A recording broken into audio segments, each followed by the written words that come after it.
नमस्कार, मैं हूं विवेक श्रीवास्तव और आप देख रहे हैं भारत 24।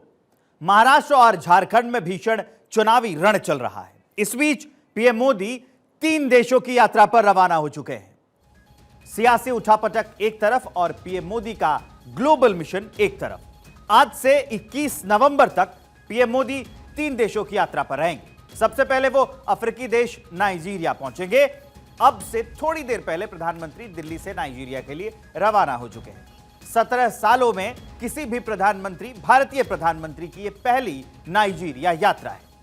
उसके बाद पीएम मोदी ब्राजील जाएंगे, जहां उन्हें G20 शिखर सम्मेलन में शिरकत करनी है। ब्राजील से पीएम मोदी गुआना जाएंगे।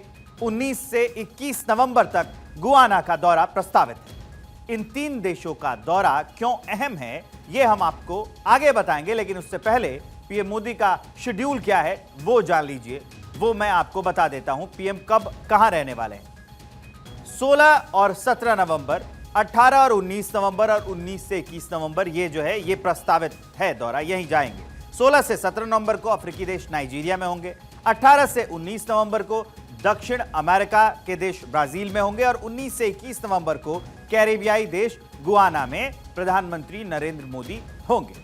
भारत ग्लोबल साउथ देशों के लीडर के तौर पर काम कर रहा है। छोटे और मझोले देश भारत की तरफ उम्मीद की नजरों से देख रहे हैं। नाइजीरिया और गुआना जैसे देशों को बड़े वैश्विक मंचों से जोड़ने में भारत एक अहम भूमिका निभा रहा है। ऐसे में पीएम मोदी का नाइजीरिया और गुआना जाना काफी अहम माना जा रहा है। हम आपको बताएंगे इसकी आगे डिटेल। अभी जो है ये एक एक्सपर्ट क्या कह रहे हैं इस पर वो सुनिए।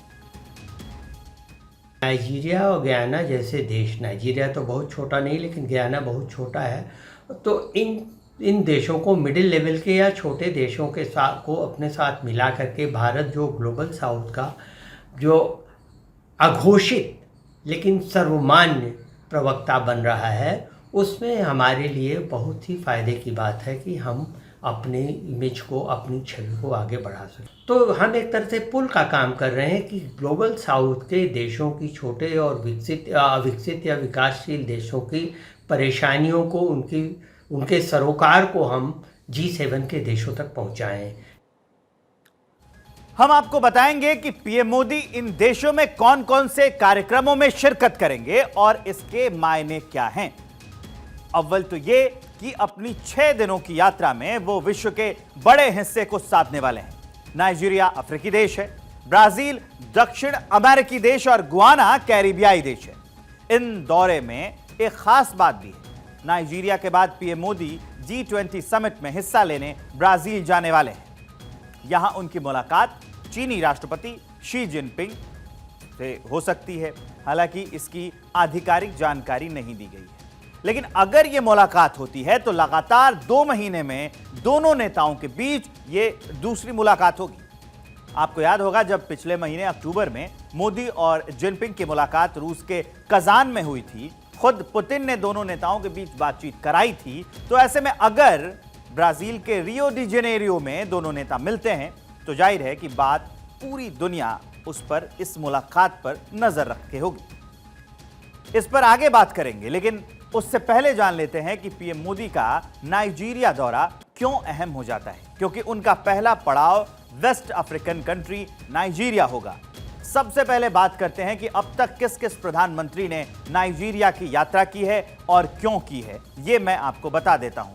1962 में पीएम नेहरू ने जो पहली यात्रा की थी नाइजीरिया की, नाइजीरिया जाने वाले वो पहले पीएम थे। नाइजीरियाई पीएम से नेहरू ने मुलाकात की थी। तफला बलेवा से उन्होंने मुलाकात की थी। उस समय वो वहां के प्रधानमंत्री हुआ करते थे। नाइजीरिया के पहले पीएम थे ये बलेवा, उनसे जवाहरलाल नेहरू की मुलाकात हुई। आगे बढ़िए, साल आता है 2002 का। प्रधानमंत्री वाजपेयी नाइजीरिया गए थे। नाइजीरिया जाने वाले ये दूसरे प्रधानमंत्री थे। कॉमनवेल्थ देशों का सम्मान था ये। अब 2007 आता है। 2007 में प्रधानमंत्री मनमोहन सिंह जो थे वो गए थे नाइजीरिया। नाइजीरिया जाने वाले तीसरे पीएम थे। ऊर्जा व्यापार पर बड़े करार हुए थे जब मनमोहन सिंह 2007 में नाइजीरिया गए थे तब। अब 2024 का यह साल है और अब प्रधानमंत्री नरेंद्र मोदी नाइजीरिया जा रहे हैं। नाइजीरिया जाने वाले ये चौथे प्रधानमंत्री हैं। अहम समझौतों पर इस नाइजीरिया दौरे में मुहर लग सकती है। 17 साल बाद कोई भारतीय पीएम का यह दौरा नाइजीरिया के लिए होने जा रहा है। नरेंद्र मोदी नाइजीरिया जाने वाले चौथे भारतीय पीएम होंगे, लिहाजा कई मायनों में यह दौरा अहम होने जा रहा है। नाइजीरिया और भारत के रिश्तों पर नजर डालते हैं और समझने की कोशिश करते हैं कि किस दौरे से मोदी देश के लिए क्या कुछ हासिल करने वाले हैं। जो ये दौरा होने वाला है, इससे समझते हैं कि भारत के लिए नाइजीरिया किन मायनों में फायदेमंद साबित हो सकता है, वो भी जानना आपके लिए काफी अहम है। तेल और गैस का विशाल भंडार है, इस्लामिक देशों के OIC का सदस्य भी है, तेल उत्पादक देशों OPEC का मेंबर भी है, भारत का अहम बिजनेस पार्टनर भी है। हमारी ऊर्जा जरूरतें ये पूरी करता है नाइजीरिया। 200 भारतीय कंपनियों का निवेश है, कुल $27 बिलियन का निवेश है।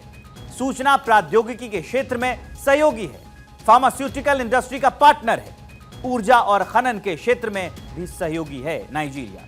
तो ये मैं आपको बता रहा था कि नाइजीरिया क्यों अहम हो जाता है, इसके जो रिश्ते हैं भारत से वो कैसे हैं। नाइजीरिया और भारत के बीच मजबूत व्यापारिक रिश्ते हैं जो 1962 से चले आ रहे हैं। मोदी के नाइजीरिया जाने से इन रिश्तों को और मजबूती मिलेगी। दौरे से पहले नाइजीरिया के लोगों ने मोदी के सम्मान में एक वीडियो जारी किया है, जिसे खुद प्रधानमंत्री मोदी ने अपने एक्स हैंडल से शेयर किया है। देखिए मोदी के दौरे को लेकर नाइजीरिया में कैसा है उत्साह, वो वीडियो भी आपको दिखाते हैं। नग में खुशियां बिखर रही है, डब्बे पाव से कुछ कह रही है। आज के दिन कुछ खास है, पधारे हमारे यहाँ एक खास मेहमान है। खुशियों के साथ उनका स्वागत करते हैं और ये हमारा सौभाग्य है। भारत के माननीय प्रधानमंत्री श्री नरेंद्र मोदी जी के नाइजीरिया के आने पर हम आपका हार्दिक स्वागत करते हैं कि आपकी यात्रा से भारत और नाइजीरिया के बीच में अर्थव्यवस्था और रिश्ते मजबूत होंगे। हम दोस्तना की तरफ से आपका सुस्वागतम करते हैं एवं अभिनंदन करते हैं।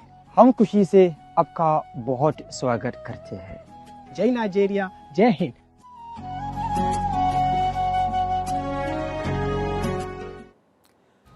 नाइजीरिया के बाद पीएम मोदी 18 से 19 नवंबर तक ब्राजील में रहेंगे। यह दौरा बेहद अहम होने जा रहा है। ब्राजील की राजधानी रियो डी जेनेरियो में G20 सम्मेलन होने जा रहा है। बड़े ग्लोबल पार्टनर्स के साथ वो कई अहम मुद्दों पर चर्चा करेंगे। पिछले साल सितंबर में G20 शिखर सम्मेलन दिल्ली में हुआ था, जहां भारत मंडपम में दुनिया भर के ताकतवर मुल्कों के नेताओं का जमावड़ा लगा हुआ था। पिछले G20 समिट की अध्यक्षता भारत ने की थी, जहां कई समझौतों पर मुहर लगी थी। G20 लीडर्स डिक्लेरेशन में कई वैश्विक मुद्दों पर सहमति भी बनी थी। दिल्ली में हुए शिखर सम्मेलन के बाद पीएम मोदी ने ब्राजील को G20 की अध्यक्षता सौंपी थी। अब पीएम मोदी ब्राजील जा रहे हैं, जहां वो नई दिल्ली में हुए शिखर सम्मेलन के मुद्दे दुनिया भर के नेताओं को याद दिलाएंगे। 10 सितंबर 2023 को G20 सम्मेलन के समापन समारोह में प्रधानमंत्री नरेंद्र मोदी ने क्या कहा था उस वक्त, वो भी आपको सुनाते हैं। ब्राजील को हम पूरा सहयोग देंगे और हमें विश्वास है कि उनके नेतृत्व में G20 हमारे साझा लक्ष्यों को और आगे बढ़ाएगा। मैं ब्राजील के राष्ट्रपति और मेरे मित्र लुला डी सिल्वा को हार्दिक शुभकामनाएं देता हूं और मैं उनको प्रेसिडेंसी का गेवल सौंपता हूं।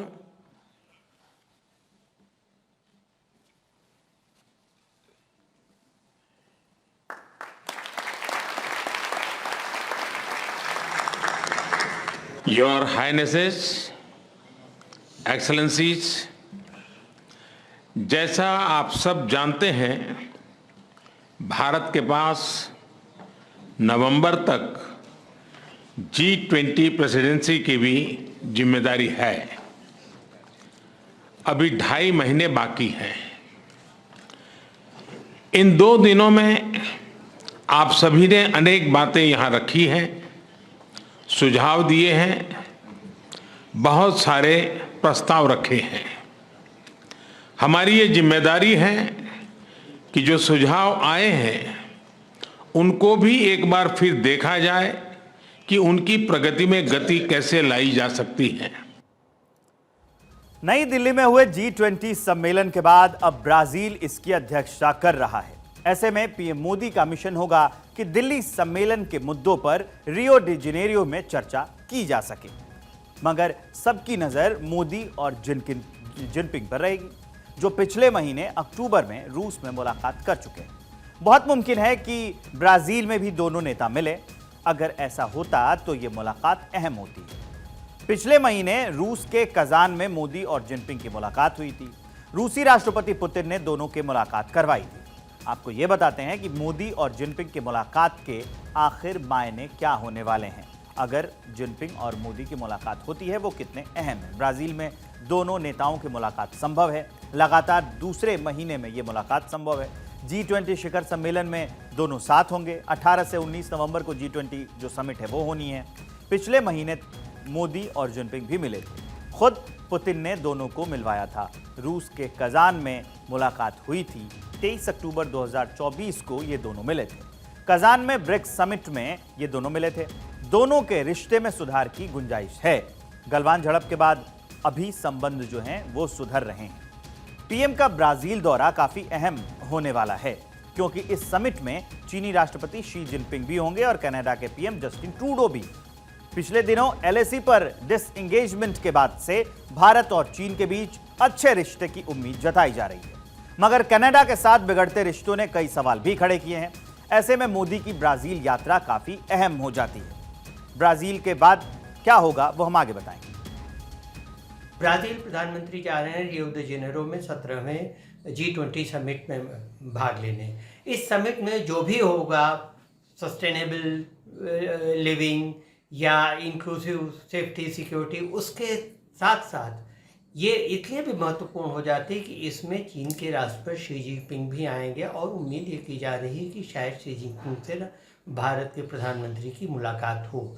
चीन के साथ जो अभी समझौता हुआ है बॉर्डर में, उससे ये आशा बनी है कि शायद चीन थोड़ा सा नरमी दिखाएगा। और शायद ये चीन नरमी इसलिए भी दिखा रहा है कि भारत की बढ़ती ताकत के आगे चीन को ये लग रहा है कि उसको लड़ाई नहीं करनी चाहिए।